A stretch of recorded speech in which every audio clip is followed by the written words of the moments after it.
Good Monday morning prospect.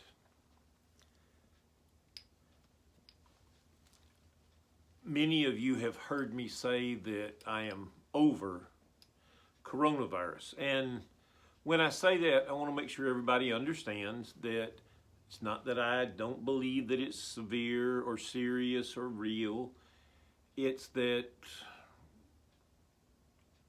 I can't sit on my hands anymore.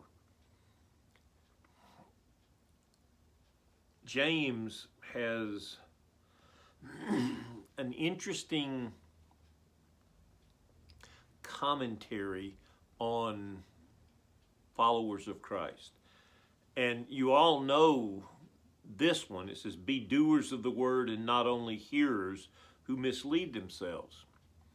But as in so many cases, we don't read a lot further. They are like those who look at their faces in a mirror. They look at themselves, walk away, and immediately forget what they were like. But there are those who study the perfect law, the law of freedom, and continue to do it. They don't listen and then forget, but they put it in practice in their lives. They will be blessed in whatever they do. If those who claim devotion to God don't control what they say, they mislead themselves. Their devotion is worthless.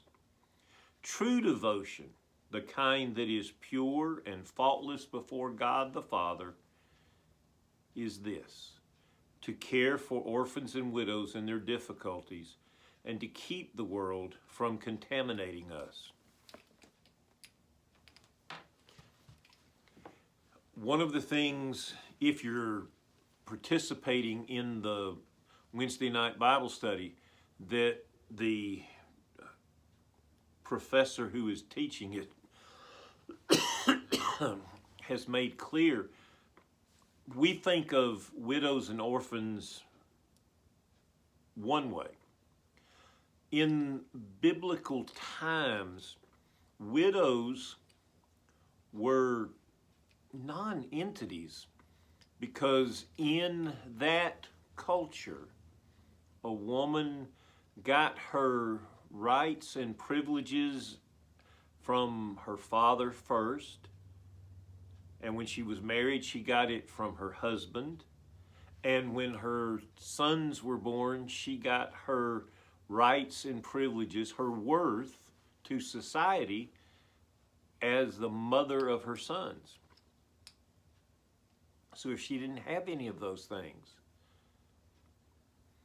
she might as well not exist. And that is the whole point of the entire book of Ruth, that yes, widows and orphans do matter. We've spent 2 years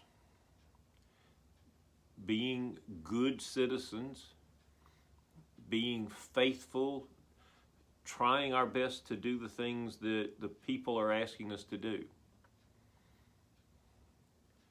But I can not look in the mirror any longer. We have to be doers.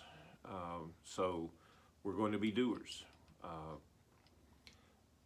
I want you to get used to coming back to fellowship supper. And to that end, you really need to text, email, call Gloria at the office and let her know so that we know how much food to prepare. That's how we're doing it.